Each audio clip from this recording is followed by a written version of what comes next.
Da lousa fica mais fácil a visualização. Como nós estamos em poucos, aí fica mais fácil de eu olhar para todo mundo de uma vez. Meus irmãos, vamos fazer uma oração para iniciar? Já começou?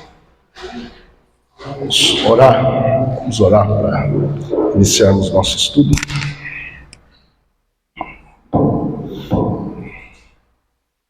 Glória a Deus, eu tenho. Acho que é eu que estou. Aleluia. Pai, no nome poderoso do Senhor Jesus, nós estamos, Senhor, reunidos na noite deste dia com a finalidade de estudar a Tua Palavra, Senhor, acerca das últimas coisas, a escatologia bíblica. Pai, abre os nossos olhos espirituais, abre os olhos do nosso entendimento, abre-nos a Tua Palavra nesta noite, Senhor, para que possamos compreender, ó Deus, os segredos das Tuas Escrituras Sagradas, Senhor, os mistérios que pelo Teu Espírito são revelados nas linhas da Bíblia Sagrada. Oh, Pai maravilhoso, que nós não sejamos apenas ouvintes, Senhor, esquecidos, mas guardemos, Senhor. No livro do Apocalipse existem as três bem-aventuradas, as três bem-aventuranças. Bem-aventurado aquele que lê, bem-aventurado aquele que ouve, bem-aventurado aquele que guarda. Nós estamos aqui, Senhor, para lermos, para ouvirmos e para guardarmos, ó Deus, tudo quanto está escrito no nome poderoso de Jesus. Quem crê, diga amém. Amém.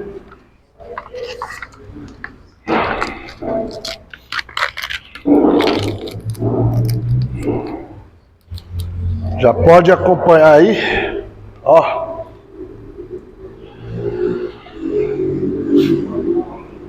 Os irmãos já podem acompanhar diretamente. Na apostila já vai estar o texto ali, ó, Apocalipse capítulo 5, verso 1 ao verso de número 7.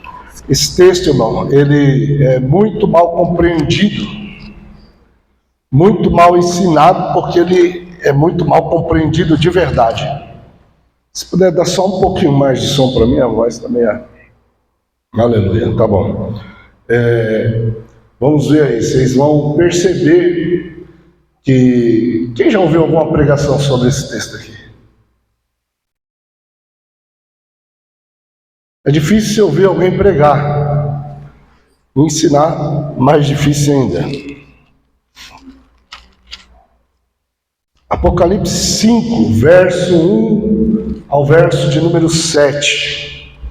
Vi na mão direita daquele que estava assentado sobre o trono um livro enrolado, selado com 7 selos, escrito por dentro e por fora. Vi também um anjo forte clamando com grande voz: quem é digno de abrir o livro e romper os seus selos? E ninguém no céu, nem na terra, nem debaixo da terra podia abrir o livro, nem olhar para ele. E eu chorava muito porque não fora achado ninguém digno de abrir o livro, nem de o ler, nem de olhar para ele. Então disse-me um dentre os 24 anciãos: não chores mais, eis aqui o leão da tribo de Judá, a raiz de Davi, que venceu para abrir o livro e romper com seus 7 selos. Diga amém? Então, nós temos a informação. Qual a informação? Que na mão do que estava sentado sobre o trono, que no caso é o Pai, existia o quê? Um livro. Tinha um livro enrolado, selado. Quantos selos?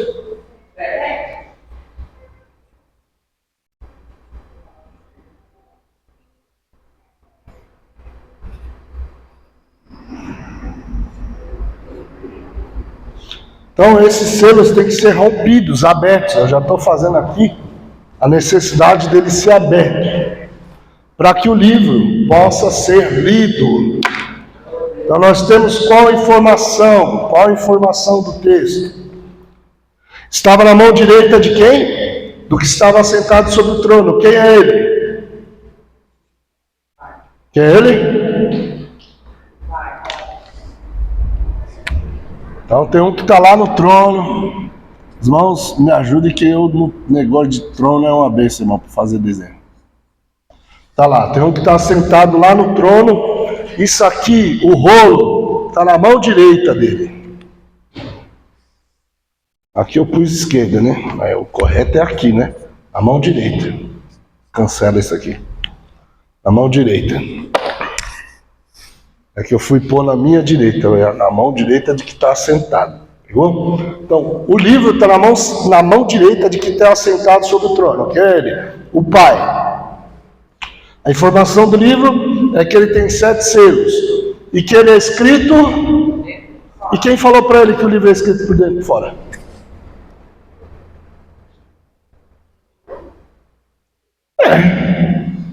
Se ninguém podia nem olhar para o livro, nem abrir, como que ele está sabendo que o livro é escrito por dentro e fora? Já parou para pensar nisso? Fala o que significa. Significa que João entendia a visão que ele estava vendo. E ele sabia o significado desse livro. Existia algo que mostrava para João, dentro da cultura de João, para que ele entendesse o que era esse livro e o que ele significava. Então, mesmo que ele não abriu o livro, mesmo que ele não olhou para o lado de dentro do livro, ele sabe o significado que é esse livro selado. Por quê? Fala para alguém que está do seu lado. A Bíblia explica a Bíblia. Isso é uma coisa muito importante. A Bíblia é um livro autoexplicativo, irmão. Ela sempre se explica. Então, nós já vamos chegar ali no ponto. Estou fazendo as perguntas para que você, quando você for ler um texto, olhar para um texto, isso aí faz parte da hermenêutica bíblica, a arte de interpretação de texto da Bíblia. Você tem que fazer perguntas que vão solucionar, ou pelo menos vão buscar respostas para que você entenda o texto de forma correta. Verso 2: Vi também um anjo forte, clamando com grande voz, quem é digno de abrir o livro e romper os seus selos. E aqui eu vou chegar em alguns pontos que eu preciso passar para os irmãos para ir adiante. Então, olha o que ele diz no 3: ninguém no céu, e nem na terra, e nem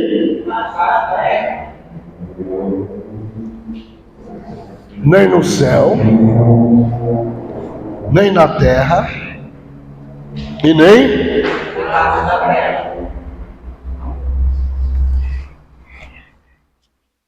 abre comigo em Deuteronômio 30.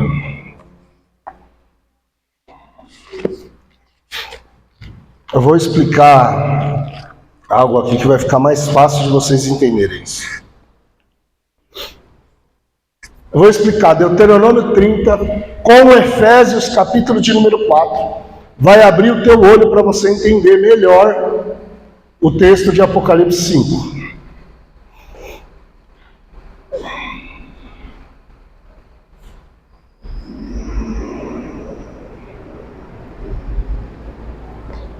Deuteronômio 30, verso de número 11, 12, 13. Depois 14, se quiser. Não vou nem ler o 14, vou parar no 13. Deuteronômio 30, verso 11. Na verdade, este mandamento, ou que o escritor de Deuteronômio, Moisés, está querendo dizer, é a soma de todos os mandamentos. Na verdade, este mandamento que hoje te prescrevo não é demasiadamente difícil para ti, nem está fora do teu alcance. Fala assim: o mandamento não era difícil, nem fora do alcance. Você pode pensar, o que tem a ver? Vai segurando que você vai entender. Nós vamos construir. Verso 12. Não está no céu, para que diga: quem subirá ao céu por nós, a fim de trazê-lo de lá. Trazer o que? A palavra, o mandamento. Ele não está no céu. Para que ouçamos e pratiquemos. Verso 13. Tampouco está do outro lado do mar. Fala mar.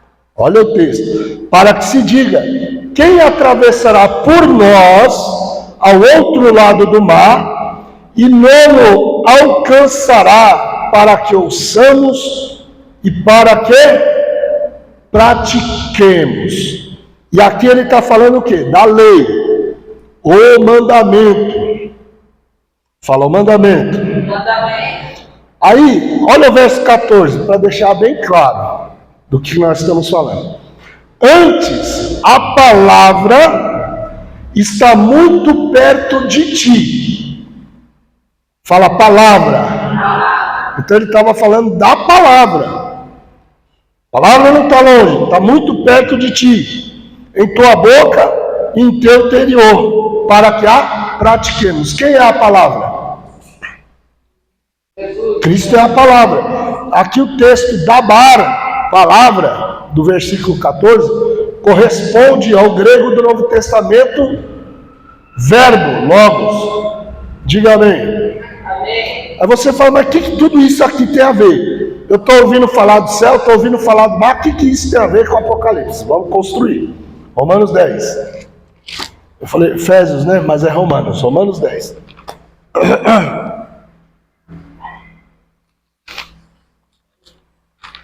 Romanos 10. Que Paulo vai explicar Deuteronômio 30.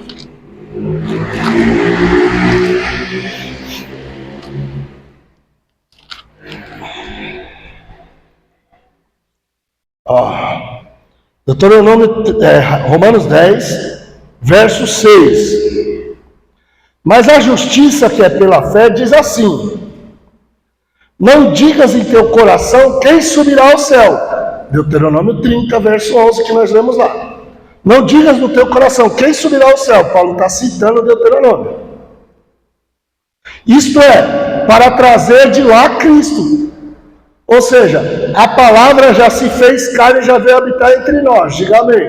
Amém. Então Deuteronômio é uma profecia da encarnação de Cristo. Verso 7. Ou quem descerá, na sua tradução está abismo, né? A palavra correta aí é Hades. Então quem descerá ao Hades, isto é, para reviver Cristo dentre os mortos. Ele passou pelo mundo dos mortos. O que Deuteronômio chamou lá de mar, Paulo falou abismo. Mundo dos mortos. Pegaram? Aí ele está falando, não digas quem subirá ao céu. A palavra já desceu do céu. Não digas quem vai atravessar para o outro lado, porque ele já atravessou para o outro lado. Quando Cristo atravessou para o outro lado, o que aconteceu com Cristo? Ele atravessou o mundo dos mortos, ressuscitou, sim ou não? Morreu, ficou 3 dias, voltou do mundo dos mortos, ressuscitou, diga amém. Subiu ao céu, sim ou não? Agora volta para o Apocalipse, que agora eu te explico. 5, verso Apocalipse 5, verso 3. E não havia ninguém no céu, porque a palavra já tinha descido encarnado, Cristo. Aí é o texto, nem por que na terra não tinha ninguém? Porque ele já tinha morrido. Agora, olha o texto. E nem debaixo porque ele já tinha ressuscitado. Agora fala assim, se ele não estava no céu, não estava na terra, não estava debaixo da terra, onde ele estava? Na nuvem. Atos capítulo 1, quando Jesus termina de dar a instrução aos seus discípulos, o que aconteceu? Ele passou 40 dias depois de ressuscitado com os discípulos. Ele termina de dar instrução, a Bíblia diz que ele é elevado ao céu, uma nuvem o oculta. Fala assim, João foi o único que viu quando Cristo subiu, foi ocultado nas nuvens, e viu também a entrada dele para se assentar no trono. O arrebatamento, no capítulo 5, João está bem na hora que Cristo vai entrar para sentar-se no trono. Deus levou ele no passado, no seu arrebatamento, na hora em que Cristo vai entrar para o trono. Já tinha se passado aí alguns anos, por quê? Porque João já estava exilado na ilha de Patmos.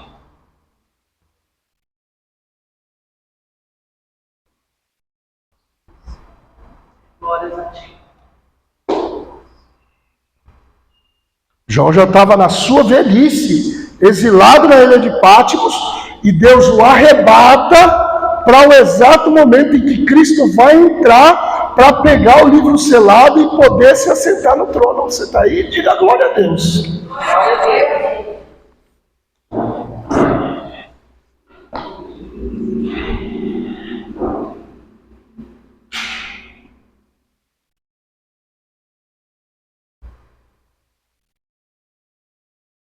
Olha o texto. Então no 4 ele está chorando muito porque ninguém era digno de abrir o livro, nem de ler, nem de olhar para ele. Aí no verso 5, a entrada de Jesus. Lembre-se, no céu não tinha ninguém digno, na terra não tinha ninguém digno, debaixo da terra não tinha ninguém digno. Fala assim, Jesus estava na nuvem. João foi arrebatado para poder ver a entrada de Jesus. Fala para alguém que está do seu lado assim, se você virar amigo íntimo de Jesus, ele tem revelações para você que ninguém mais recebeu. Não está recebendo que ninguém mais recebeu. Nenhum. Nem Paulo teve o privilégio de ver a entrada.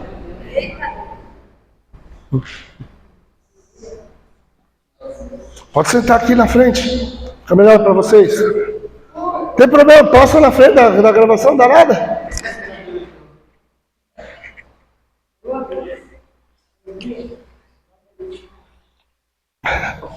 Fala assim. O problema de João, que no arrebatamento, ele não procurou a nuvem.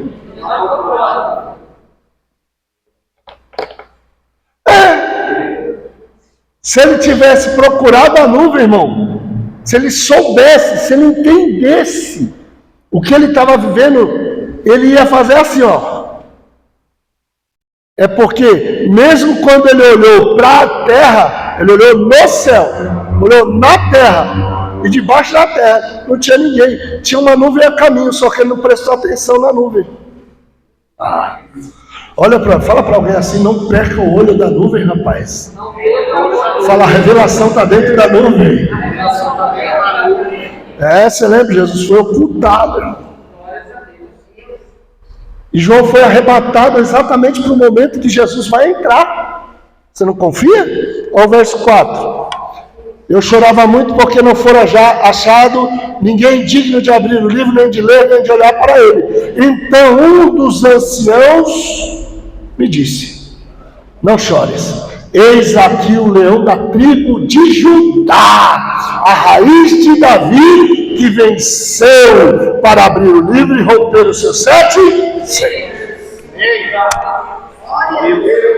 Ele viu a hora da entrada, a nuvem tinha acabado de estacionar do lado de fora e Jesus está entrando.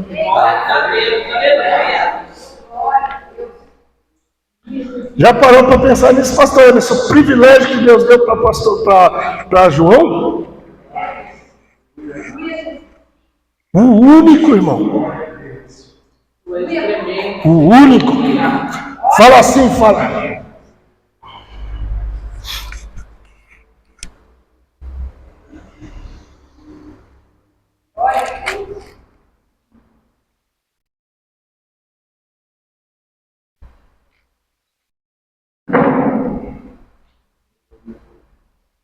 Então ele vai tomar o livro com a finalidade de abrir os selos, o cordeiro. Mas olha como que estava o cordeiro que ele viu. Ó. Fala assim, fala comigo. O ancião viu o leão. João viu o cordeiro. Por que o ancião fala, eis aí o leão? Aí quando ele olha, eu vi o cordeiro. Glória a Deus, aleluia. Meu irmão, como que eu falo para o pastor Emerson? Pastor Emerson, olha o leão aí! Aí ele olha e fala, eita, aquele cordeiro. Que sentido tem isso?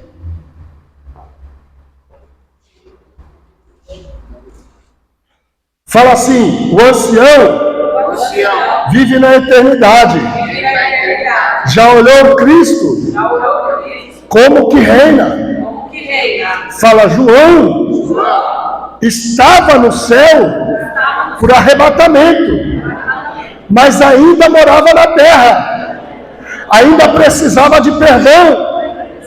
Então quando ele olha, Deus mostra o cordeiro. Porque ele não estava vivendo na eternidade, ele estava em um arrebatamento para uma revelação. Quando ele olha, ele vê um cordeiro como tendo sido morto. Olha lá, vê, além de ter sido imolado, tinha 7 chifres, 7 olhos, que são 7 Espíritos de Deus. Fala assim, enquanto eu estiver na terra, precisando de perdão, purificação, justificação, sempre será um cordeiro. É isso. Cordeiro. Então ele toma, e aí começa a adoração, o recebimento da oração dos santos, no verso 8. No verso 9, ele vai começar a adorar e dizer que o Cordeiro comprou de todas as nações. Do verso 11 ao 12, continua a adoração ao Pai e ao Cordeiro. Fala assim, nesse período de tempo, foi que se cumpriu. Fala assim, cumpriu o Salmo 110. Salmo 110, verso 1 para mim, por favor. Ele é fácil. Assenta-te à minha direita, até que eu ponha, disse o meu Senhor ao meu Senhor. Fala assim, disse o Pai ao Filho, assenta-te à minha direita. É isso. O Pai disse ao Filho, assenta-te à minha direita, até que todos os teus inimigos sejam colocados por baixo dos teus pés. Glória a ti, Senhor. Fala assim, antes de Cristo se assentar, se cumpriu o Salmo 45. Abre lá. Eu estou pondo em ordem, irmão. O Apocalipse não está preocupado em revelar tudo. Ele tem um foco. Estou pondo em ordem a cronologia do que aconteceu para você aqui. Salmo 45, verso 6. O teu trono, ó Deus, é eterno e para sempre. Cetro de equidade é o cetro do teu reino. Amas a justiça e odeias a iniquidade. Por isso, Deus aqui, o primeiro está falando do Filho. Fala assim, a primeira palavra Deus se refere ao Filho. Aí é o texto, Por isso Deus, o teu Deus. Aí fala, a segunda palavra Deus se refere ao Pai. Você pode fazer um círculo e marcar aí, irmão. Na primeira parte onde está Deus, a palavra Deus, é o Filho. A segunda vez que é citada a palavra Deus, é o Pai. No verso 7. Por isso Deus, o teu Deus, te ungiu com óleo de alegria muito mais do que aos teus companheiros. Porque ninguém pode se assentar num trono sem ser ungido, irmão. Aleluia. E ele sobe, vai ser ungido com óleo de alegria. Fala por quê?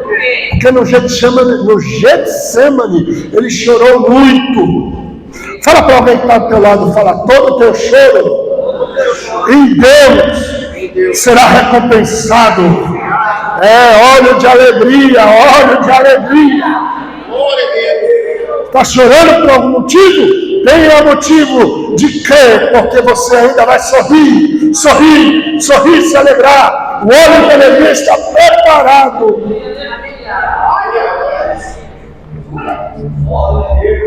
E aí ele é ungido. Como que eu sei que isso é do filho e do pai? O próprio autor de Hebreus capítulo 1, depois você procura lá. Em Hebreus 1, o Paulo, tem gente que não acredita que é Paulo, mas eu creio que é Paulo, dá uma explicação do Salmo 45. Então, no capítulo de número 5, o filho entra, toma o livro, ele é ungido e ele se assenta no trono para que o pai diga para ele: fica aqui do meu lado, até todos os inimigos serem colocados por estrado dos teus pés.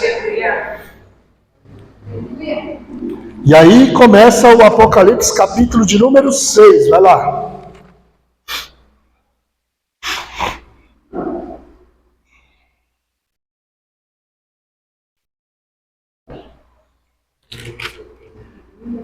Ah, não, calma, não falei o segredo. Tá vendo? Vocês iam deixar passar batido. Alguém tinha que falar assim: pastor, e o livro? Lembra que eu falei que o João entendia o significado do livro? Lembra? Sim ou não? Sim. Então, o que significa esse livro aqui? Qual é o significado dele? Abre, fala para alguém assim: este livro é o contrato espiritual. Pode falar sem medo. Diga: é o contrato espiritual que foi gerado quando Adão se corrompeu e passou os reinos do mundo para Satanás. É exatamente isso que acontece. Foi gerada uma escritura. Pastor, que loucura que é essa? E João entendia essa linguagem. Fala por quê? Porque ele lia a Bíblia. É exatamente. Porque ele lia a Bíblia.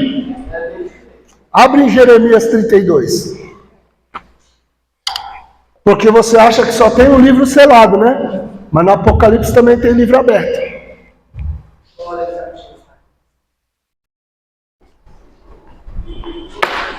Depois vou mostrar. Então, fala assim: foi gerado uma escritura de livro aberto e uma escritura fala escritura de livro selado, uma escritura aberta. Então abre Jeremias 32. Se não achar que eu estou ficando doido.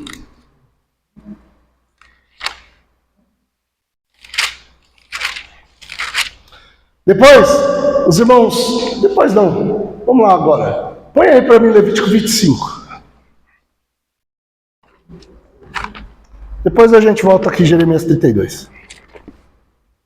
Eita, meu horário que corre, viu? Jesus amado. Levítico 25.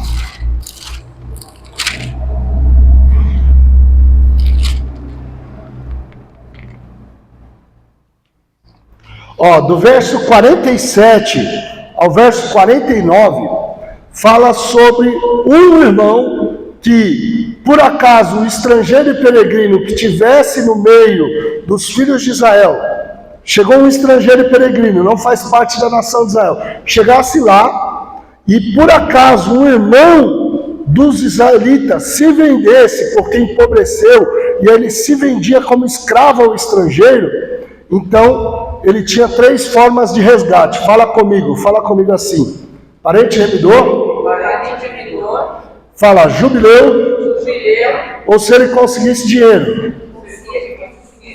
Então ele podia levantar o dinheiro trabalhando para que pudesse se resgatar. Ele podia esperar o ano do jubileu, ou então se tivesse um parente próximo que quitasse a dívida para ele. Então, essas são a base. Levítico 25 está do 47 até o 55. Você vai ver isso aí, essa lei. Então, qual é a tipologia aqui? Peregrino e estrangeiro É Satanás. Fala comigo, é um tipo de Satanás. É um tipo de Satanás. Lembra que ele dizia? Ele disse lá para Deus no livro de Jó: eu vivo de rodear a terra e peregrino estrangeiro. A tipologia é essa. Então, quando Adão se empobreceu, ou seja, se entregou ao pecado, ele se vendeu ao estrangeiro e se colocou debaixo do jugo. Então, quais seriam os 3 meios? Esforço próprio. A Bíblia Sagrada diz que o resgate de uma alma custa muito caro, não há quem possa pagá-lo. Então ninguém consegue por esforço próprio se salvar. E nem salvar o outro por esforço próprio. O jubileu é um tipo do milênio. Ninguém ia esperar chegar o milênio para poder ser resgatado. O que Deus fez? Enviou o parente remidor. Por isso Jesus vem e encarna como homem para vir da linhagem de Maria e ser descendente direto de Adão. Para quê? Poder resgatar a humanidade. Fala assim, Cristo é o parente remidor de cada alma. Pois bem, só que essa lei não se aplicava unicamente às pessoas, também às terras. Levítico capítulo 25.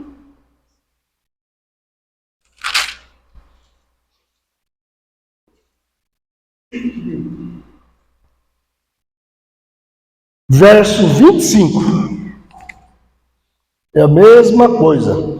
Se o teu irmão empobrecer e vender algo da sua propriedade, virá o seu parente mais próximo e redimirá, resgatando o que foi vendido por seu irmão. Aí no verso 26 vai dar a mesma coisa. Ou se o homem não tiver um parente, mas suas próprias mãos alcançarem os meios de resgate. Ou então o ano do jubileu, é a mesma coisa. Fala assim, essa lei espiritual se aplica a pessoas e terra.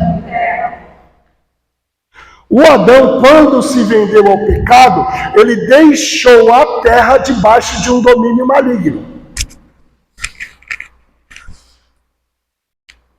E a terra passou a produzir espinhos e abrolhos. Você percebeu que antes a terra não tinha espinho e abrolho? Foi o quê? A caracterização de que o reino das trevas estava dominando. Veja bem que não foi Deus que mandou produzir. Deus avisou que a terra passaria a produzir. São duas coisas bem diferentes. E agora, só para alegrar os irmãos, nas guerras antigas, os reis que perdiam a guerra davam a coroa dele para quem venceu. A terra passou a produzir o quê? E o que foi que Jesus usou na cabeça? Venceu. O cordeiro venceu. Mesmo quando parecia que estava perdendo, era ele vencendo. Ali era uma tipologia também dos reinos. Então, só para os irmãos verem. Vamos aqui para o texto.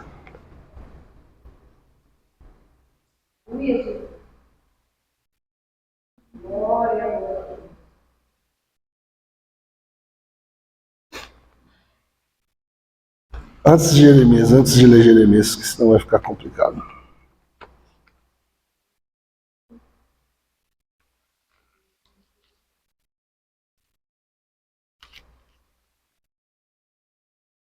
Vamos para Jeremias, Vai para Jeremias, 32.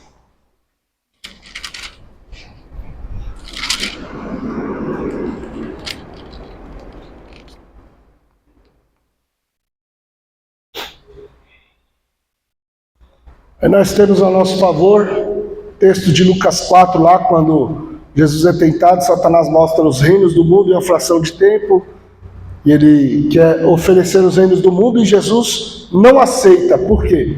Porque Jesus não veio negociar com Satanás, ele veio pagar o preço para o Pai. O preço não foi pago para o diabo. Tem teólogo que ensina que Jesus pagou o preço para o diabo, não tem nada a ver. Eu vou explicar o porquê que esse preço não fica na mão de Satanás, vai para a mão do juiz, que é o Pai.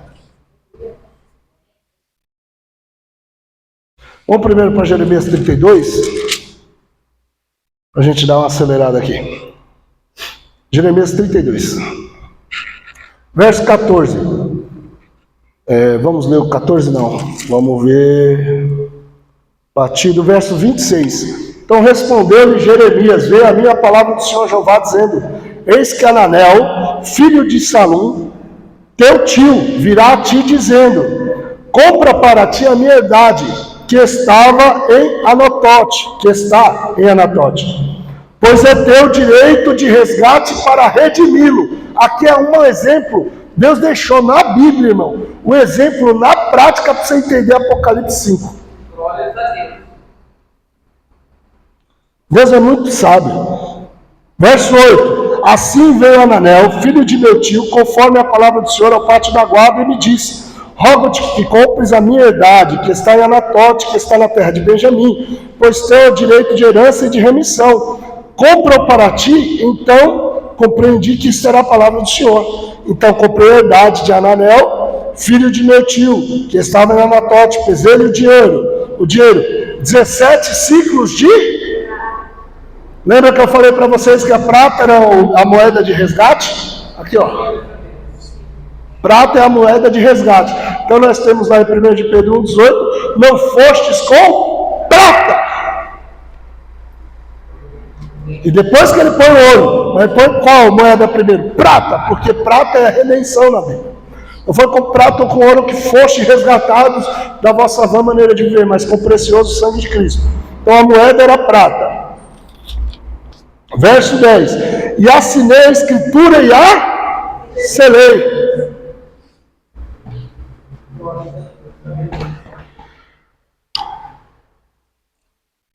E ela foi confirmada por testemunhas. Fala assim: quais eram as testemunhas? De Adão. Quando ele pecou. Quais eram as testemunhas que estavam aqui para ser gerado esse livro? Eu não falei aqui ainda, não? Fala para alguém que está do lado, fala assim: quando faltar testemunhas, Deus sempre tem duas: céus e terra. Lembra Apocalipse não, Deuteronômio, quando ele vai falar contra Israel, ele fala: tomo hoje contra ti céus e terra como minhas testemunhas. Deus sempre usa os céus e terra como testemunho. Então, quando houve o pecado de Adão, que Satanás entra no domínio e é gerada essa escritura, céus e terra testemunharam. Dá um glória aí, fala alguma coisa. Pesei-lhe o dinheiro em uma balança. Verso 11. E tomei a escritura da compra. Tanto a que estava selada e que tinha as condições dos termos legais. Fala assim: essa escritura é a escritura dos termos. Foram gerados espiritual, irmão.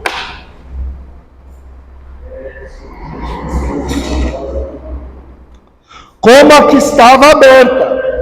E a escritura da compra veio a Baruque, filho de Nerias, filho de Manassés, na presença de Ananel, filho de meu tio, na presença das testemunhas que assinaram a escritura da compra, perante os olhos de todos os judeus que estavam assentados no pátio da guarda. Verso 14, pular um que fica só assim. No 14, assim diz o Senhor Jeová, o Deus de Israel: toma estas escrituras, a escritura da compra que está selada, como a escritura que está aberta, coloca-as em vasos de...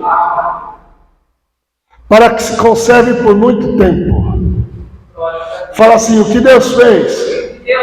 Colocou a escritura em vaso de barro. Você não vai perguntar onde? Abre a tua Bíblia, abre. Ezequiel 2.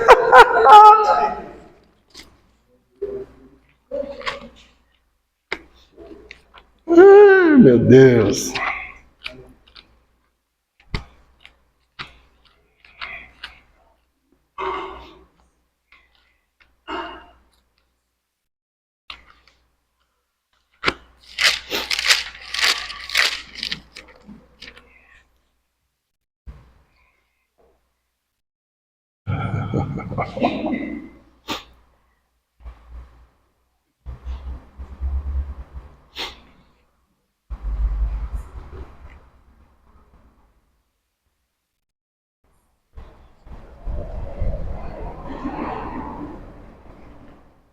Lembre-se que aqui Ezequiel está vendo uma visão.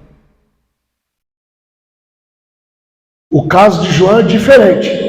João foi arrebatado em espírito, levado à sala do trono e viu literal no espírito. Ele não estava mais no mundo físico, ele estava no mundo dos espíritos. Por isso ele não podia abrir as escrituras. Aqui é uma visão. É diferente, visão de arrebatamento de espírito, irmão. Vamos lá.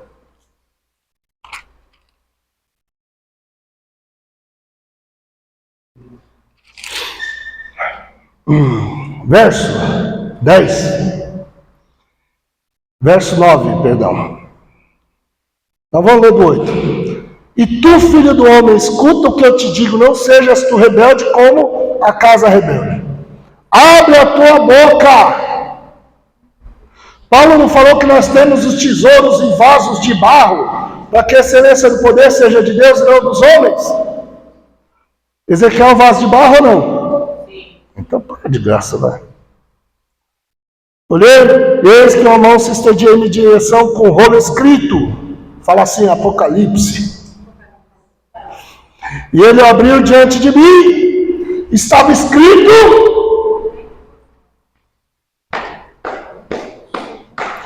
Mas é uma visão, por isso que tem o direito da abertura, porque não é algo literal. Ele não está no mundo dos espíritos, ele está no mundo dos homens tendo uma visão. Quando existe um arrebatamento no espírito, é literal. Só que no mundo dos espíritos, não no mundo dos homens. A diferença. E estava escrito por dentro e por fora. Olha o que tem no livro. E nele se achavam... Leiam. Nele se achavam... E o que é o Apocalipse? O que começa com a abertura dos selos no Apocalipse? Um monte de lamentações, suspiros e ais. Deus estava guardando o rolo, pastor Emerson, no vaso de barro. Fala aí, aberta. Vou falar agora. João 10, no Apocalipse 10.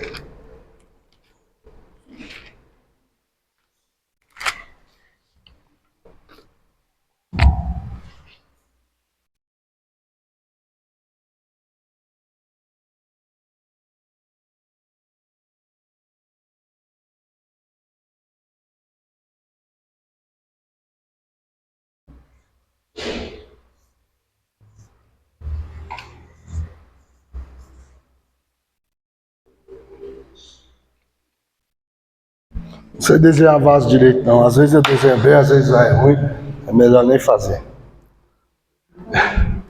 Aqui está uma escritura aberta ou uma fechada, tá aqui. Os rolinhos. Aí.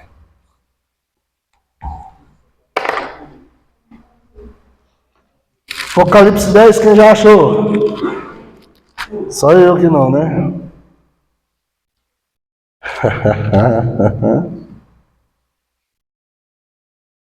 10:8.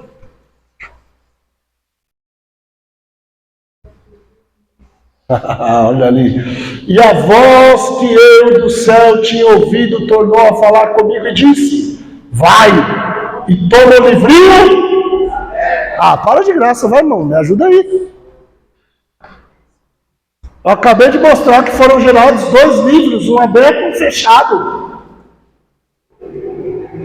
E que os vasos de barro precisavam comer os livros, ou seja, armazenar dentro deles. Vai, toma o livrinho aberto da mão do anjo que está em pé sobre o mar e sobre a terra. Verso 9. E fui ao anjo dizendo-lhe, dá-me o livrinho. E ele me disse, toma-o e come. Ele fará amargo no teu ventre, mas na tua boca será doce como mel. A mesma coisa de Ezequiel. porque eles são ligados. Verso 10. Tomei o livro da mão do anjo e comi, na minha boca era doce como mel, e havendo comido no meu ventre ficou amargo. Por quê? Porque tem nas suas condições e termos legais lamentações, suspiros e ais. Deus já tinha arrumado um jeito de fazer a retomada. Fala para alguém, nada sai do controle de Deus. Então, vamos lá para Apocalipse 6. Já mostrei para vocês da onde que é. Agora, quando você lê Apocalipse 5, você entende de verdade o que é isso. Fala assim, o documento de compra e venda da terra. Então ele era usado pelo resgatador, para resgatar. Fala assim, mas quando? Fala assim, quando o poceiro, fala o poceiro, não queria sair da terra por bem, o parente remidor pode virar vingador. E aí o cordeiro vira leão. Por isso que o ancião já está falando, ele é leão, rapaz, mexe com ele não. Apocalipse 6. Não, mas antes de a gente ler Apocalipse 6, a gente vou falar algo importante. Fala assim, o parente remidor se torna vingador. Mas onde que nós vamos ter isso na Bíblia? Isaías 61. Vai lá. Verso 2. Isaías 61, verso 2. Ó. No versículo 1, Jesus é ungido. Ele fala, o Espírito do Senhor Jeová está sobre mim, porque me ungiu para pregar boas novas aos mansos, enviou-me a liberdade aos cativos, da abertura de prisão aos presos, e aí continua no verso 2. Apregoar o ano que é a graça. Parente, fala parente remidor. Agora olha o vingador aí. E o dia da vingança do nosso Deus. Quando Jesus leu na sinagoga, logo depois que ele se batizou nas águas, tal, o Espírito de Deus veio sobre ele, ele entra na sinagoga, ele lê esse texto de Isaías 61 e ele não coloca o dia da vingança. Por quê? Porque não era a época. E qual que era a época? Quando ele começasse a abrir os selos. Fala assim, a abertura de selos é uma declaração de guerra ao poceiro no mundo espiritual. Esse poceiro é Satanás. Então, Jesus está começando a declarar guerra. Então, quando ele vai abrindo os selos, vai acontecendo visões para João, para entender o que vai acontecer no mundo espiritual. Então, no versículo de número 1, vi quando o cordeiro abriu o primeiro dos 7 selos, Apocalipse 6:1. Vi quando o cordeiro abriu o primeiro dos 7, ouvi um dos 4 querubins dizer em voz de trovão, vem ver. E olhei, e olhei e vi que vinha um cavalo, e o que estava montado nele tinha e foi-lhe dado uma, e saiu vencendo e para vencer. Agora, presta atenção, irmão.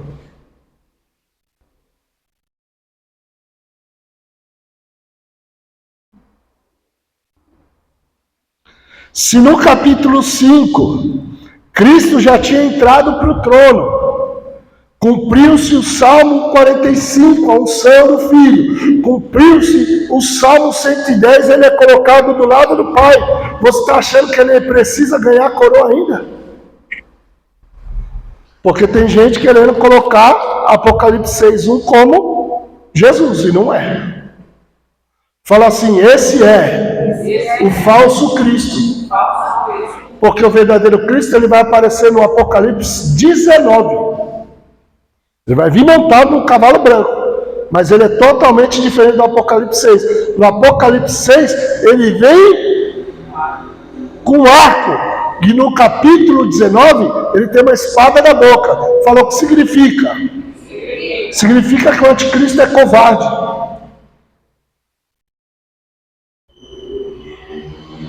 Arca para quem luta de longe.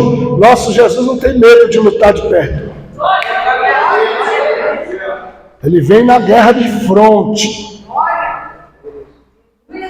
No fronte da batalha. Glórias a Deus.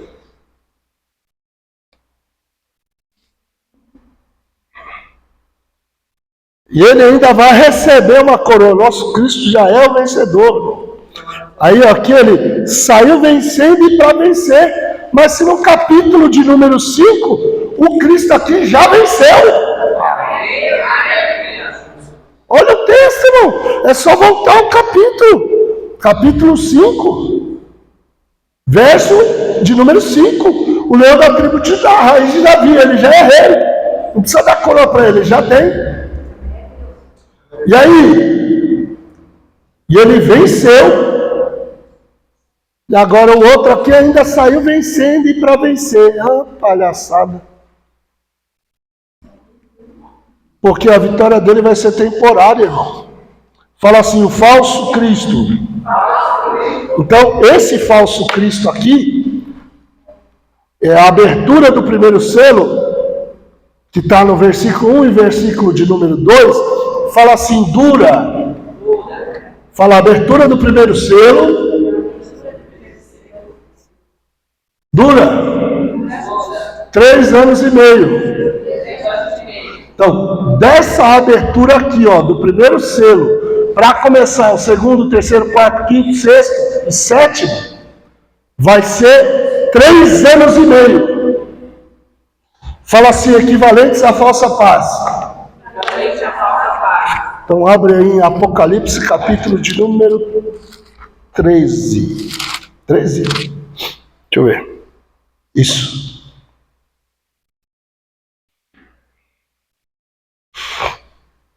Você pode pôr na apostila lá para mim, rapidinho, só para me dar uma olhada aqui? Apocalipse 13, tá, irmãos? Pode ir rolando. Vai. Pode ir, pode ir. Pode ir que tá toda essa explicação aí que eu estava dando. Segura um pouco. Isso, ó, tá vendo? Parente remidor, esforço próprio, na apostila tá tudo separadinho. Vai, continua rolando. Ano jubileu. A parte que eu falei lá do Satanás para poder explicar a tipologia, tudo isso tá aí, vai. Sobe, sobe. Vai. Pronto, pode continuar. A humanidade de Cristo para provar que ele é o parente remidor. Pode continuar rolando. Continua. Esse daí é o texto que a gente leu aí de Jeremias 32. Vai. Pode ir. Segura um pouco, deixa eu ver. Ainda estou no detalhe ali da obra de Cristo, como nosso parente remidor. Essa parte eu não falei, mas se os irmãos lerem vai ser muito importante. Vai.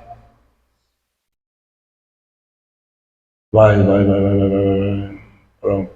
Abertura do primeiro serviço. Rola mais um pouco. Cavalo branco. Tananana. Aí eu mostrei a diferença de um para outro. Aí na apostila vai estar todos os detalhes da diferença de um para outro. Pode continuar. Deixa eu ver, segura. Ó, segura aí. Esse texto é importante. 19, beleza. Ó, Salmo 78, 49. Vamos antes de ler Apocalipse 13. Esse texto é importante. Esqueci de citar ele.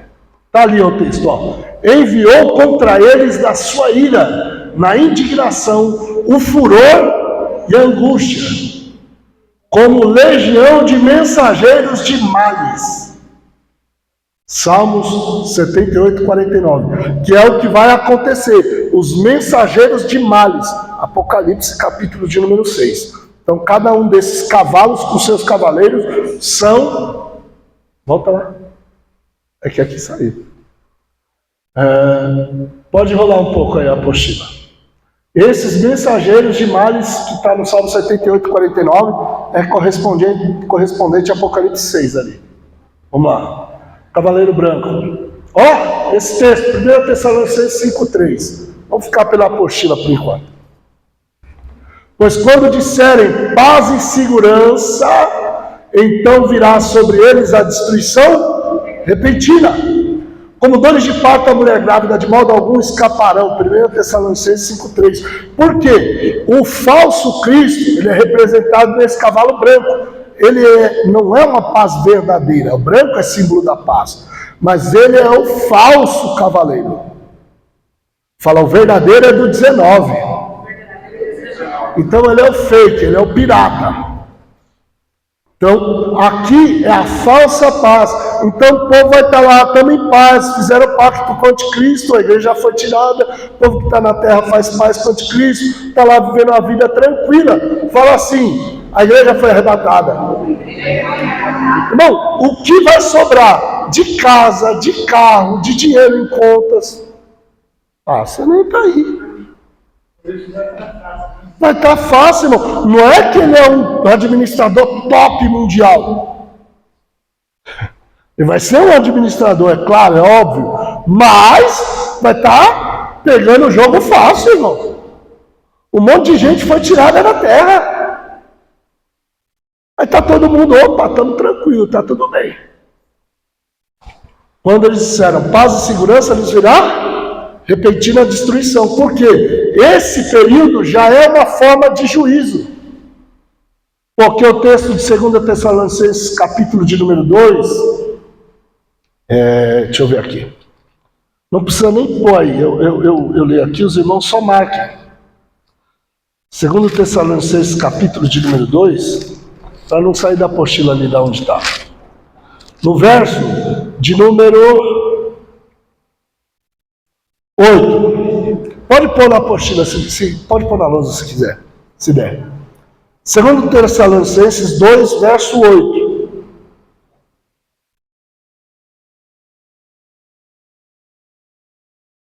Então se manifestará o iníquo, a quem o Senhor desfará pelo sopro da sua boca, o destruirá pelo esplendor da sua vinda, porque a vinda daquele iníquo será segundo a eficácia de Satanás, com poderes, sinais, prodígios falsos, com todo engano e injustiça, para aqueles que se perdem, porque não receberam amor pela verdade, pela qual seriam salvos. Então, quem vai ficar com o anticristo, vai ficar porque não recebeu o amor da verdade. A igreja recebeu o amor da verdade, então vai ser tirada, vai ser salva. 2:11. Por isso Deus lhes enviará a operação do erro, para que creiam na mentira, para que assim sejam julgados todos aqueles que não creram na verdade, pois se deleitaram na iniquidade. Então, por causa de não crer na verdade, para ser salvo no arrebatamento, eles vão ficar. Então, até o período de falsa paz é julgamento de Deus. Aí tem gente que acha que não. Mas já é o julgamento, nós estamos vendo na Bíblia. Diga amém. Então, pois bem, voltando aí. Aí, olha o texto que eu... Isso aí foi eu que escrevi, irmão. Quando eu leio isso aí, fui eu que escrevi. Isso aí não teve cópia de ninguém. Foi eu, pelo texto da Bíblia, escrevendo. Este cavaleiro do cavalo branco sai vitorioso para vencer. Se refere à primeira fase da grande tribulação, que no total são 7 anos, dividida em 2 partes. 3 anos e meio e 3 anos e meio. Pois, segundo a profecia das 70 semanas de Daniel, na metade da última semana, o anticristo quebrará o pacto com Israel, mostrará a sua verdadeira face. Então, os 3 primeiros anos e meio, falsa paz, enganando todo mundo, ele vai ser o bonzinho de todos. Quando quebrar o pacto com Israel, é que o povo vai descobrir. Mas aí será ruim para quem? Fala para quê? Para Israel e para os que rejeitarem a marca da besta. Aí vai ser o problema. Agora os outros vão ver tranquilamente. Continua. Olha lá, o texto, Daniel 9, 27. Ele firmará um pacto com muitos por uma semana. Na metade da semana, fará cessar o sacrifício e oferta de manjares, e sobre as asas da abominação virá o assolador, até que a desolação que está determinada seja derramada sobre o assolador. Daniel 9, 27. Deixa eu ler aqui o Daniel 9. Deixa eu só ver algo importante aqui que tem no Daniel 9, para passar para os irmãos.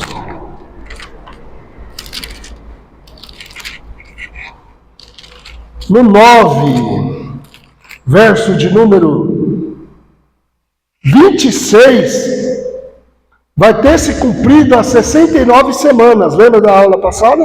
Vai ter se cumprido as 69 semanas. Então o Messias é tirado, lembra que abriu a janela por causa da mulher? Beleza. E agora, só no 27, é que vai mostrar que vai vir um falso rei, que vai vir e vai fazer o pacto e depois vai quebrar o pacto. Aí tem gente que quer colocar isso aqui na visitação de Antíoco Epifânio, que profanou o templo, mas isso foi antes de Jesus vir, foi antes do Messias, e eles querem colocar esse versículo 27 como a invasão do Epifânio, que aconteceu antes do Messias de verdade vir. E aí não tem lógica, porque no 26 é que o Messias está chegando, na 79ª semana. E o 27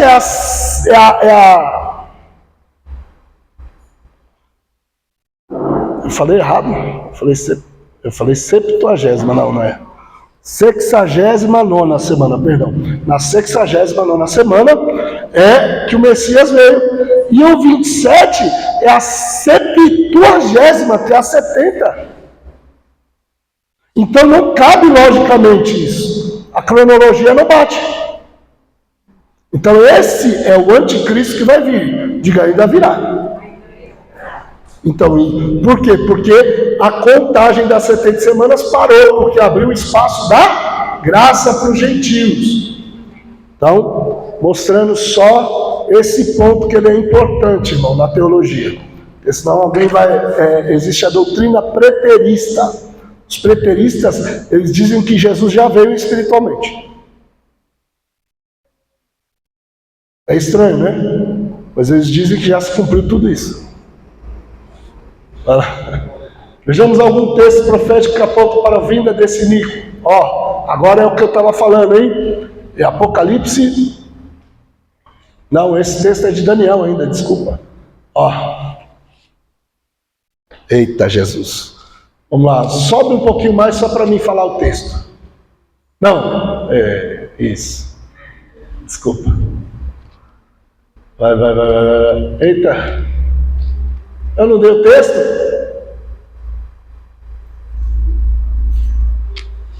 Eu não dei o texto. Segura aí, segura um pouquinho aí.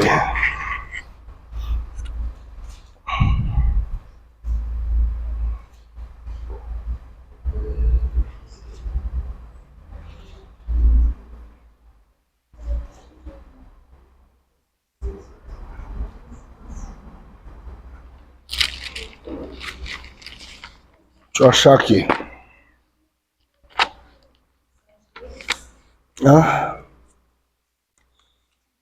Deixa eu só achar. Eita, voltei.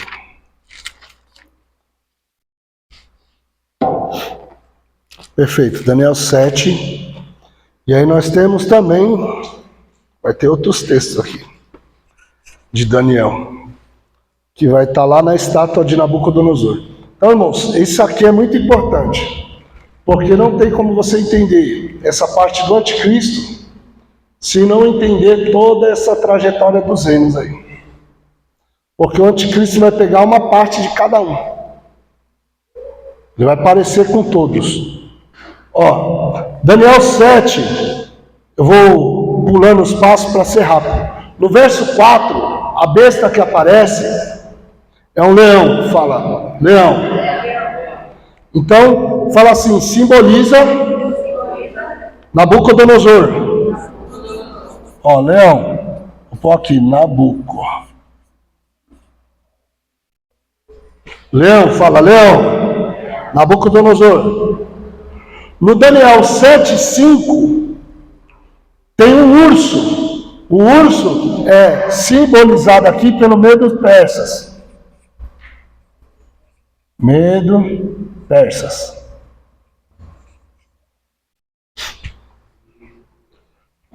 Depois pega Daniel, vai lendo ele devagarzinho. Na apostila vai estar mais detalhado, vai ser mais fácil dos irmãos entenderem. Ó, no verso de número 6, temos o leopardo, fala Grécia. Que aqui é da onde vem o Alexandre o Grande. Grécia. Oh, leopardo. Leopardo. Leopardo é a Grécia. E aí, por último, tem uma besta que ela é espantosa e terrível. Não se acha uma definição exata para ela. Pegaram? A besta é espantosa e terrível. Não tem uma definição para ela. Fala quem é. Só vou colocar aqui besta. Vou pôr espantosa. Terrível. Fala Roma. Fala comigo, Roma. Então nessa besta tem um detalhe aqui no versículo de número 7, que ela tinha 10 chifres. Ela tinha 10 chifres, que são um tipo. Fala do quê? Os 10 piores imperadores que Roma teve, que fizeram perseguição à igreja de forma terrível. Então, esses 10 chifres aí, 10 chifres. Depois eu vou mandar essa aula para o senhor. Tem que ficar disponível para o pessoal ver, rever. São 10 chifres, fala 10 chifres. Que significam os imperadores. Falei o que mais? Aponta para os blocos de nações. Fala quando? No tempo do anticristo. Vai se levantar 10 blocos de nações, que são equivalentes à estátua de Nabucodonosor dos 10 dedos. E aí vai ter um governo forte do lado ocidental e outro ponto forte do lado oriental dentre desses 10 blocos de nações. Fala quais são? Já estão quase, não está tudo formado, mas estão em formação. Tem Mercosul, Tigre Asiáticos. Quem lembra de mais algum? Tem blocos aí, tem mais. É que está falhando a memória aqui agora. E isso, todos esses blocos de nações que estão se formando vão totalizar 10. Então vai ter 2 fortes, um do lado do Oriente e um do lado do Ocidente. São blocos fortes, que são os dedões do pé. Isso aí nós temos lá na estátua de Nabucodonosor também. Acho que é Daniel 2. Vai lá, Daniel 2. Daniel 2, ó. É a mesma coisa. Depois eu vou tirar uma foto e mandar tirar uma foto aqui do desenho que eu tenho na minha Bíblia e mandar pro pastor passar para os irmãos tudinho. Que tem a explicação aqui da estátua com os animais. Ó, Daniel 2:32. A sua cabeça era de ouro. Tá vendo aqui, ó? O leão é igual a cabeça de ouro. É a mesma visão. É o mesmo significado da visão, na verdade. Mas visões diferentes. Aqui ele está vendo uma estátua só, cabeça de ouro. Fala o reino de Nabucodonosor, que é a Babilônia.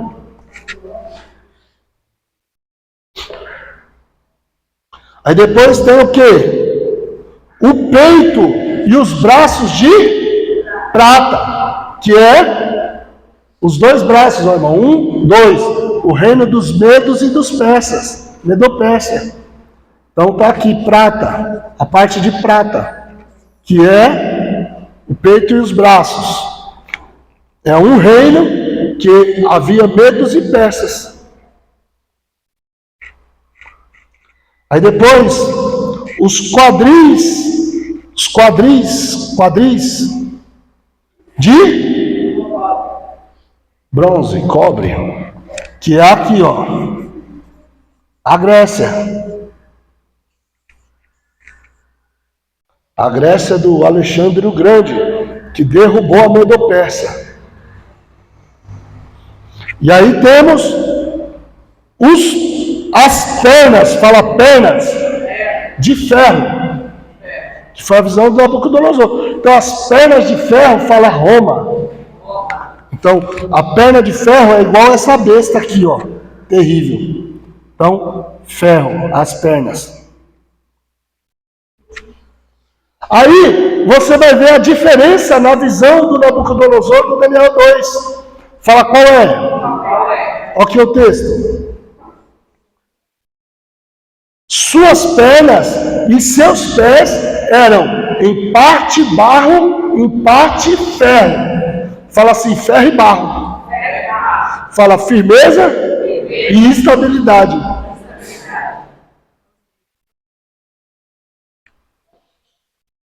Fala do que diz? Dos dias de hoje. Dos dias de hoje, a democracia. Ela é firme por um lado, mas ela é instável por outro. Ferro e barro. Vocês estão aí? Vocês sabem que a maioria dos países são democráticos. A maioria. Tem uns que não. Mas a maioria que prevalece hoje é democracia. Então, o barro e o ferro. Diga amém? Amém. E aí, ele fala no 34. Tu contemplavas até aquela estátua, até que uma mão invisível lançou uma pedra sobre os pés de ferro e de barro, rompendo em pedaços. Fala o que significa. O reino de Deus. Porque vai estar explicado, Daniel 2,35, ó. Então ferro, barro, bronze, a prata, o ouro foram destruídos juntos, tornando semelhante ao pó no verão, que voa da eira. E o vento os levou sem deixar qualquer vestígio em lugar algum. Mas a pedra que feriu a estátua transformou-se em uma grande alta montanha, que encheu toda a terra. É o quê? O reino de Deus em Cristo no milênio. Pegaram aí? Porque será destruído todos esses reinos. Fala, o que prevalecerá é o reino de Deus.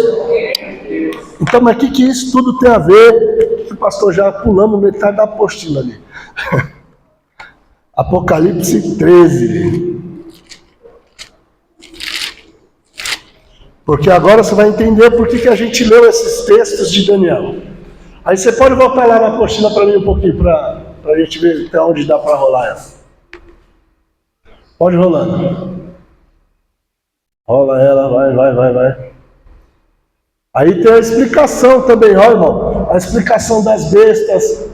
E depois também a da estátua de Daniel vai estar tudo explicadinho, detalhe. Vai. Pode ir rolando. Rolando. Pode ir. Essa daí é a da estátua. Vai. Pode rolar. Vai, pode rolar. Pode rolando. Pode rolando. Vai. Pode ir. Ó, Apocalipse 13. Pronto. Chegamos onde a gente precisava. Vocês viram, irmão? O negócio é muito bom. 13:1. A parte técnica também é importante, irmão. Você não tem como saber o que significa. Os significados são assim. Porque ali foram os reinos que foram acontecendo. E Deus mostrou para quê? Pra você entender Apocalipse 13. Porque qual que era a necessidade? Olha só. 13:1. Estava em pé sobre a areia do... Quando vi subir dali uma besta que tinha 10 chifres. Lembra lá, 10 chifres? Então, eu falei que foram 10 imperadores, mas que também apontavam para 10 blocos das nações, equivalente aos 10 dedos do pé da visão. Então está aqui. E 7 cabeças. Fala comigo, 7 reinos. 7 reinos. E ainda 10 diademas sobre os seus chifres. E sobre as suas cabeças haviam nomes de blasfêmias. Essas 7 cabeças aqui também são 7 montanhas. 7 montanhas. 7 montes. Aponta para 7 montes. Depois nós vamos vendo aqui. Ainda 10 diademas tal sobre os seus chifres, e sobre as cabeças haviam nomes de blasfêmias. E a besta que vi era semelhante ao Leopardo. Leopardo era quem? Grécia. Então, ele vai trazer aparências de conquistas do Alexandre o Grande. Hã? Ele vai ter coisas que se assemelham a todos esses reinos aqui que foram antes. É a parte técnica. Isso aqui é a parte técnica. Você entendeu o anticristo? E os seus pés pareciam os pés do... Quem é o urso? Medo dos persas. Então ele vai ter qualidades parecidas aos reinos que houve da Média e da Pérsia também. Sua boca era como a boca do... Ó.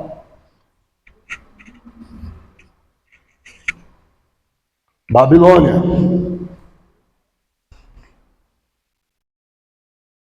E aí, o dragão deu-lhe o seu poder, seu trono e grande autoridade. Que aqui nós sabemos que a besta terrível, que é representada por Roma, deu-lhe o seu poder, o seu trono e grande autoridade. Pegaram aí? Então, fala assim, o dragão é que vai dar poder para o anticristo. Então vai ser alguém que vai operar pelas ações de Satanás. Nós lemos lá em 2 Tessalonicenses capítulo 2, que ele vai operar sinais, prodígios e maravilhas de mentira. Falsos. Mas vai operar. Então no verso 3, vi que uma de suas cabeças aparecia uma ferida mortal, mas esta chaga foi curada. Por isso a terra se maravilhou e seguiu a besta. Ó. E adoraram o dragão, porque este havia dado à besta o seu poderio. Adoraram a besta, dizendo: quem é semelhante à besta? Quem poderá competir com ela? Foi-lhe concedido falar em tom arrogante, cheio de blasfêmias. Foi-lhe dada autoridade para atuar 42 meses. Fala assim, 3 anos e meio. 3 anos e meio. Aqui, ó. Tá vendo? 3 anos e meio. Aqui já ele se revelando. E abriu a sua boca para blasfemar contra Deus, para blasfemar do seu nome, do seu tabernáculo, dos que habitam nos céus. Foi-lhe concedido também que fizesse guerra aos santos e os vencesse. Foi-lhe dada autoridade sobre toda a tribo, povo, língua e nação. E hão de adorá-lo todos que habitam sobre a face da terra, aqueles cujo nome não está escrito na livro da vida do Cordeiro, morto desde a fundação do mundo. Aquele que tem ouvido para ouvir, ouça. Aquele que leva em cativeiro irá. Se alguém matar a espada, necessário é que a espada seja morta. Aqui está a perseverança e a fé dos santos.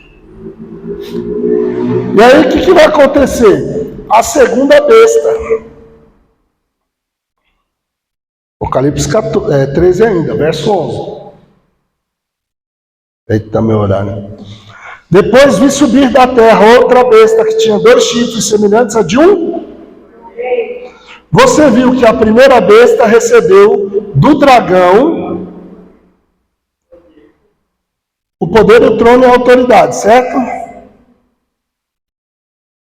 Mas agora, você está vendo uma besta que sobe da terra, não é mais do mar, é da terra. Essa besta que sobe do mar simboliza tanto as nações, as águas, as nações, quanto o que Satanás vai estar operando no mar. Lembram lá da aula? Então, a outra besta sobe da terra. Ela tem quantos chifres? Fala assim, autoridade dada pelo diabo e pela primeira besta. Esses são a representação dos dois chifres. Chifres na Bíblia é poder, autoridade, tá, irmão? Assim, fala assim, ele fala como cordeiro. Perdão, diga, ele parece cordeiro, mas fala como dragão. Ah, eu faço profeta aqui já. Ele vai ter uma aparência de homem bom, religioso, mas a fala dele é a fala do diabo. Fala como dragão. 12. E exercia toda a autoridade da primeira besta em sua presença, na presença da primeira besta. Ou seja, fala, trabalharão juntos. Isso já é na segunda metade da grande tribulação. Fala, na primeira metade, o anticristo trabalhará com a falsa igreja. A igreja ecumênica. Que aí está lá em Apocalipse 17 e 18. Você vai ver que a grande Babilônia vai cair. Mas quem vai derrubar ela são os blocos de nações. E junto com o anticristo, que aí o anticristo vai se virar também contra ela, porque ele está vendo que as nações vão estar contra a falsa religião, que vai ser o Islã, que também vai estar matando nessa época também. Tá bom? Em favor do anticristo. Então, quando a igreja ecumênica junto com o Islã, a igreja ecumênica junto com o Islã. Na verdade, perdão, vamos lá, arruma, pastor Cléber. A igreja ecumênica, a primeira fase da grande tribulação, segunda fase, o falso profeta, Islã, tá bom?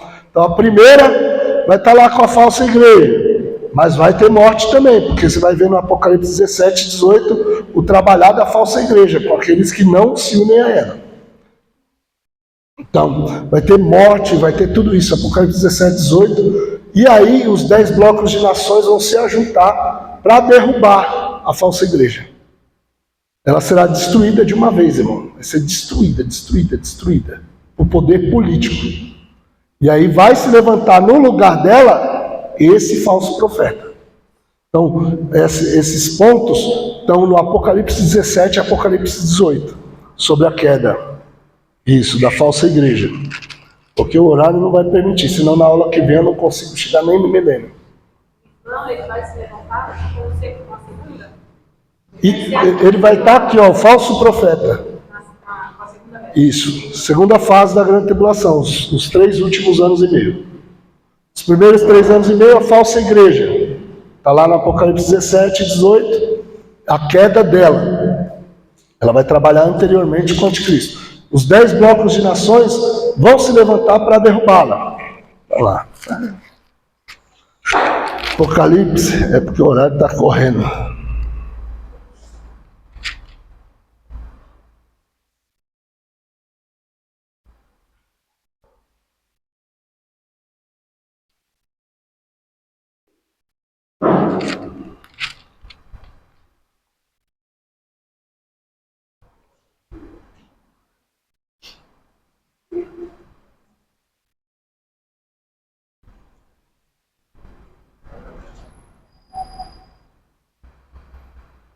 No 17, do verso 13,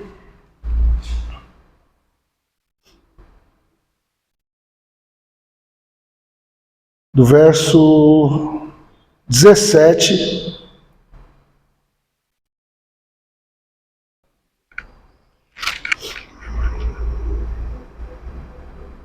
deixa eu pegar o texto certinho.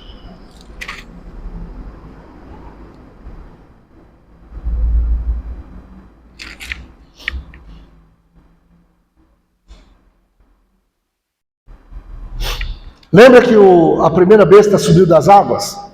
Se você ver o 17:1, ele vai mostrar a prostituta que estava assentada sobre as muitas águas, que são as nações. Então, tanto o anticristo quanto a prostituta, que é a falsa igreja aqui, vão estar trabalhando junto entre as nações. Isso é a primeira parte da grande tribulação, os 3 primeiros anos e meio. E aí depois, aqui vai mostrar, todo o capítulo 17 vai mostrar as prostituições dela cometidas, que é a falsa igreja ecumênica, irmão. Ela vem desde os dias de Roma, assim, ó, se arrastando essa falsa igreja. Ela misturou tudo. Não precisa nem ser mais claro, tá fácil. E aí, no 17, vai surgir, a partir do verso de número 9, aqueles 7 montes lá, que eu falei que estava lá sobre as 7 cabeças da besta. São os 7 reinos, e aí vai se levantar, depois dos 10 chifres, e eles vão combater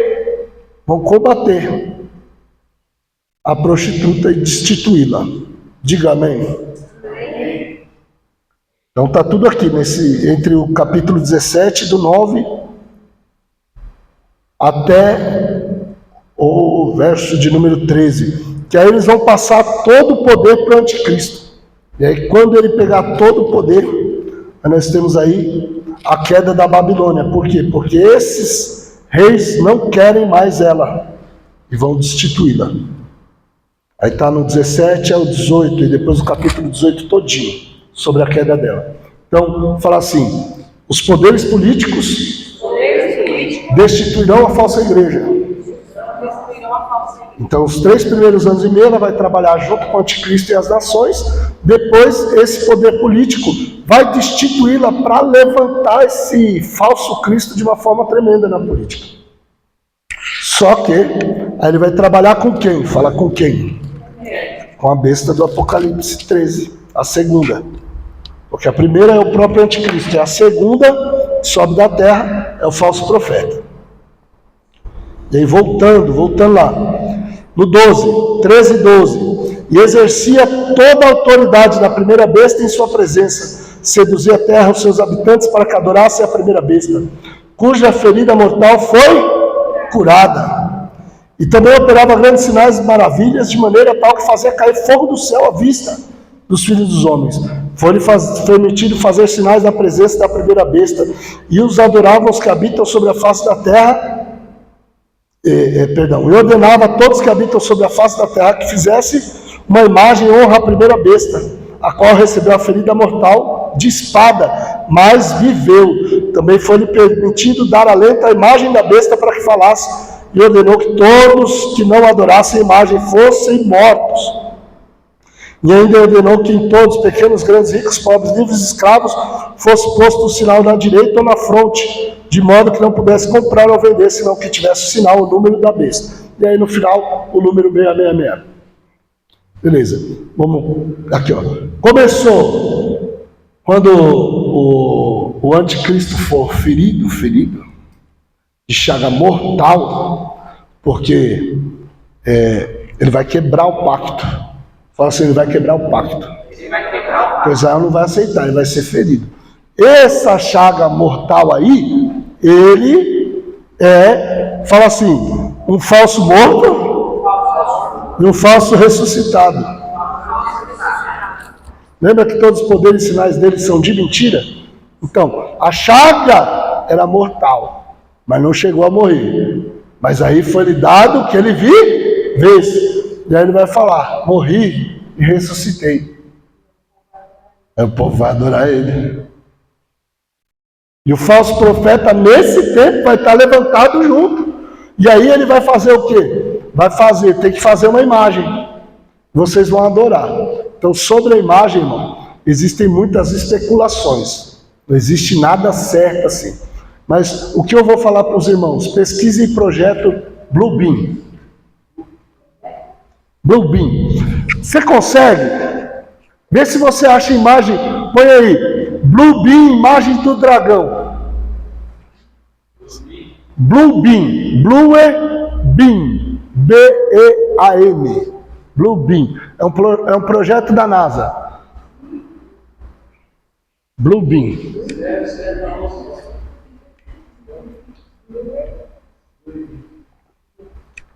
Blue de azul, B-E-A-M. Apareceu tudo isso aí. Põe dragão.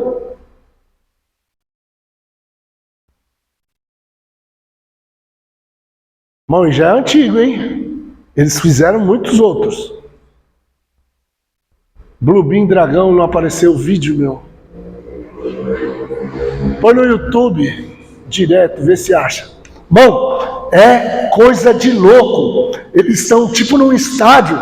Aí vem o dragão, a imagem de um dragão, que é holograma, e ela para em cima do negócio do estádio, e ele puxa assim, como se estivesse quebrando a parte onde ele parou em cima. Olha lá, vai, põe.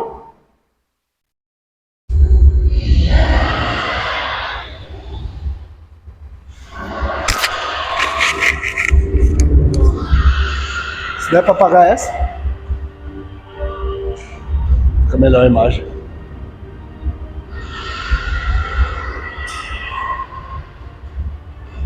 Isso aí foi feito real, irmão, enquanto estava o pessoal no estádio.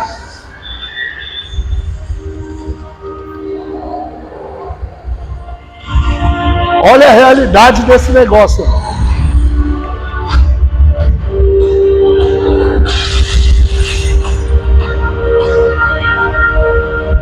Olha isso agora.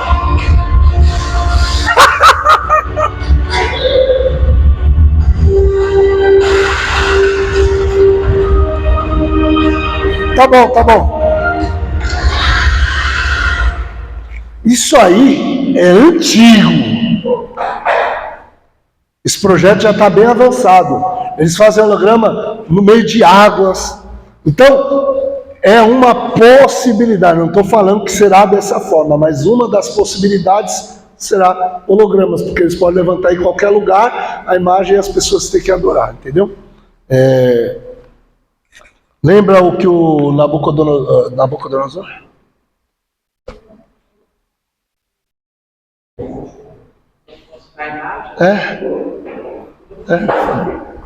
Todos adorem? Então. Olha, não sabia. Fala aí. Eles fazem agora, já tem holograma de cantores que já faleceram. Eles colocam um ponto do computador no palco lá para cantar junto com eles. Sai a voz e tudo. Interage com a pessoa. Vocês entenderam isso, irmão? Então, é algo que está avançado. Então, pode ser holograma. E acerca da imagem da besta, existem muitas especulações. Todo mundo já sabe que código de barra é baseado em 666. Todo mundo usa chip de qualquer forma, em qualquer lugar. Tem gente com medo, por causa dos avanços, não vou pôr chip, vou pôr chip. Irmão, se você colocou e ninguém está sendo obrigado a colocar, você não está com a marca da besta. Porque a marca da besta será obrigatório. É diferente. Então, tem muita gente com medo, assustada, com um monte de coisa, não tem essa necessidade de tanto medo. Agora, o que poderá ser, vou falar também. Ai, Jesus, como falha a memória. Tem bastante coisa agora de tecnologia usando isso. Não, oh meu Deus. Falhou o nome, eu estava com o nome até quase agora, irmão. Que parece uma tatuagem, não é tatuagem. Nanotecnologia. Pronto, lembrei. O chip vai dentro da nanotecnologia, meu irmão. Os códigos que existem, que você tem no chip, ele vai dentro daquilo que é nanotecnologia. Parece uma tatuagem o negócio. Então, a possibilidade, eu não estou falando o que é, tá, irmão? A possibilidade maior para o que seja a marca da besta seja nanotecnologia, o que nós temos até hoje. Pode ser que avance, criem-se outras tecnologias até lá. Estou falando do que a gente tem conhecimento hoje. O que pode ser, mas não estou falando é. Vocês viram que o holograma pode ser que seja. Nanotecnologia? Pode ser que seja. Entre chip e nanotecnologia, irmão, nanotecnologia. E eles estão vendendo isso como se fosse uma faceta, assim, para facilitar a vida, né? E tem Isso. Um vídeo de um país que agora você consegue pagar as contas, a forma da Não, tem lugar que... No Brasil, irmão, no Brasil, tem lugar que você entra e sai e paga só com a sua presença com o celular. Isso é celular. Isso é uma tecnologia, por quê? Para o bem e para o avanço da gente. Mas aí eles estão colocando nas pessoas, o que existe no celular está vindo para as pessoas. E querendo ou não, vai avançar a nível mundial. Por quê? Porque é facilidade, praticidade e evita-se os sequestros e um monte de coisa. Então, isso aí é normal, a tecnologia está avançando. Daniel profetizou que a ciência se multiplicar, então está acontecendo. Agora, o problema é quando isso for obrigatório. Só que vai ser problema de quem estiver aqui, que eu não vou estar. Ah, tá, você nem deu glória, irmão. Vai ser um problema todinho de quem ficar, pastor. Então, nós temos aqui, irmãos, só a abertura do primeiro selo é a manifestação do anticristo. Os outros 3 anos e meio é a abertura do Apocalipse 6. Já vou encerrar, irmãos. Apocalipse 6, olha lá. Cheguei nem perto das taças, das trombetas, taças.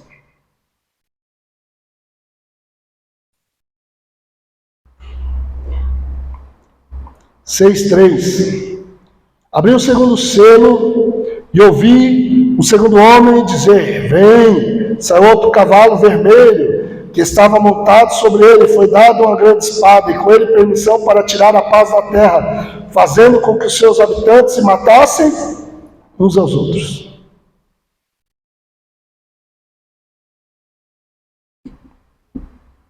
O texto já está explicando, irmão. Porque você não tem dificuldade, o próprio texto já está explicando o que vai acontecer. 5. Esse período aqui, ó, fala assim, o falso profeta junto com o anticristo.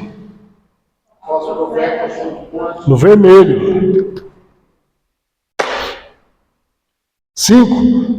Quando o cordeiro rompeu o terceiro selo, vi o terceiro querubim dizer: vem ver. E olhei, e eis que apareceu um cavalo, e aquele que estava montado sobre ele tinha uma balança em sua mão. E ouvi uma voz no meio dos querubins que dizia: uma medida de trigo, que é 1 quilo, ou 3 medidas de cevada, 3 quilos, pelo salário de um dia, que é 1 denário. Mas não afetes o preço do azeite e do... Fala por quê? Símbolo do Espírito e do sangue de Jesus. Deixa intacto lá. 6, 7. E vi quando o cordeiro abriu. Aqui vocês estão vendo aqui a fome, né, irmão? Tá claro. Tá tudo cerrado, fome. E vi quando o cordeiro abriu o quarto selo, ouvi a voz do quarto querubim que dizia: vem e olhei, e vi que apareceu um cavalo amarelo, e que estava montado, chamava-se, e quem o seguia? O Hades. Aqui é Hades, tá, irmão? Na outra tradução aí pode pôr Hades, não é inferno. Inferno. Hades.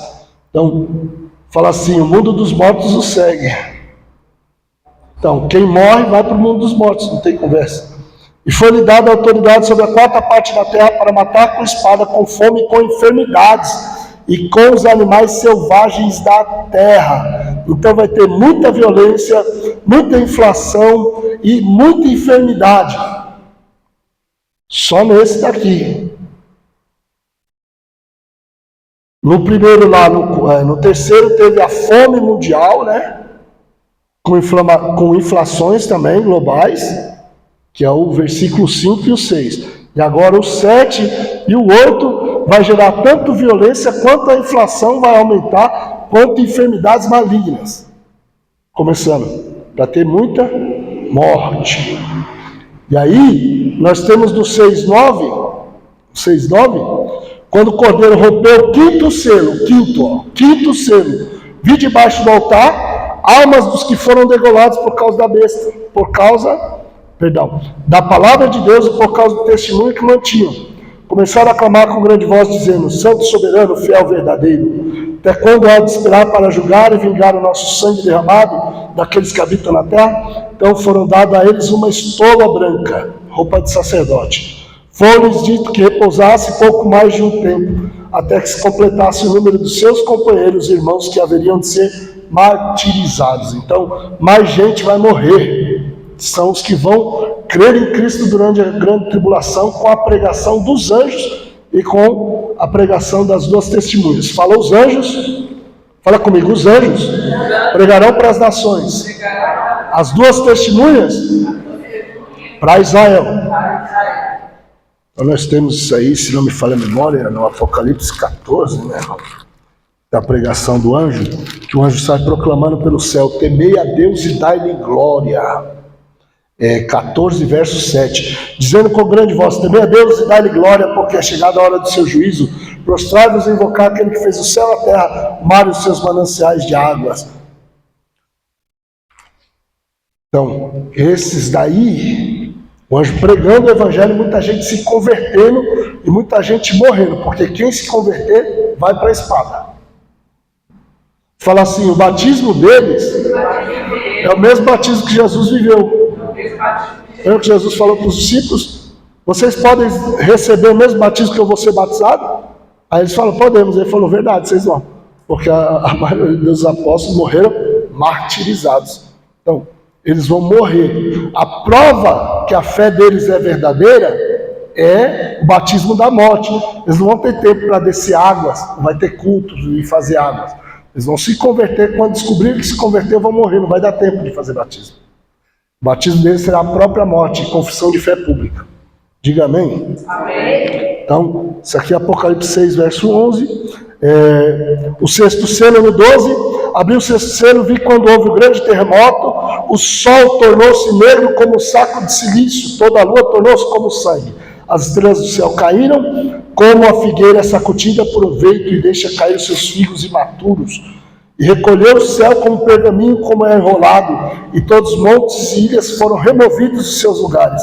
E os reis da terra, os magnatas, os capitães, os ricos, poderosos, servidores, autossuficientes, esconderam-se nas cavernas, nos montes, e diziam aos montes e rochedos: caiam sobre nós, ocultai-nos da face daquele que está sentado sobre o trono e da ira do Cordeiro, porque é chegado o grande dia da ira deles, e quem poderá sobreviver? Isso aqui é a angústia, irmão, de tanta ira de Deus derramada. Juízos, fala, por que não creram na verdade?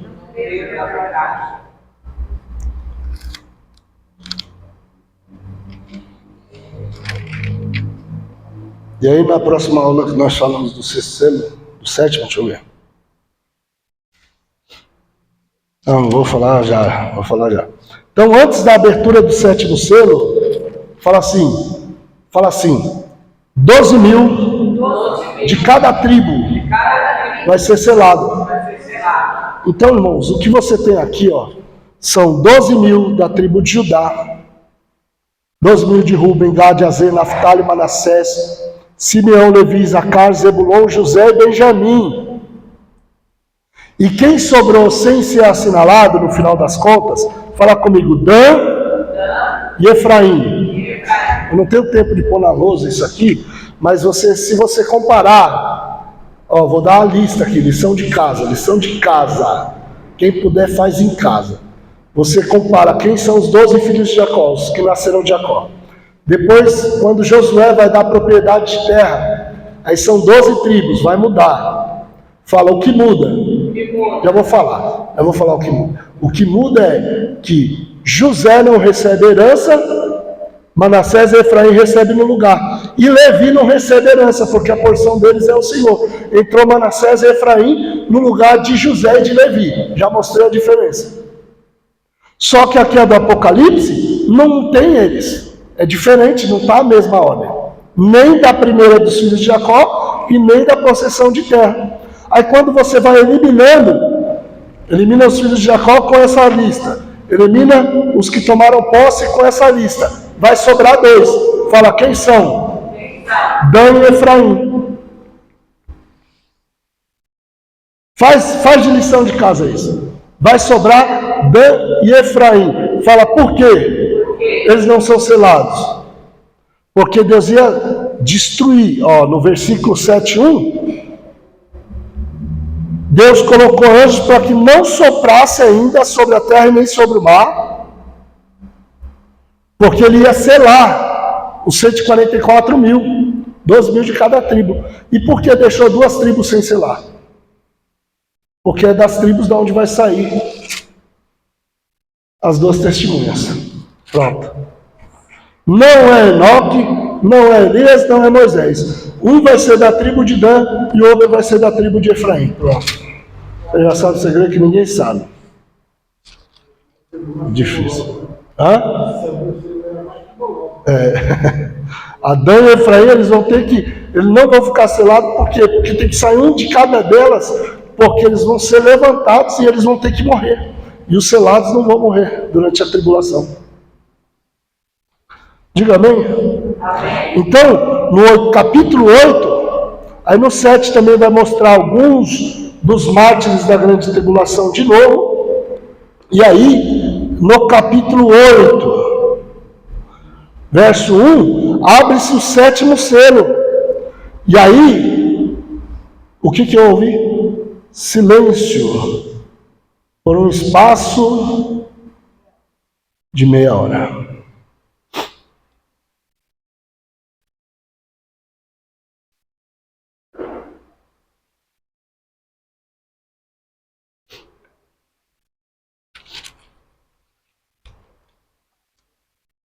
Fala, por que o silêncio? Porque os pregadores inventam um monte de coisa. O silêncio é só porque vai vir um monte de juízo. Eles fizeram silêncio.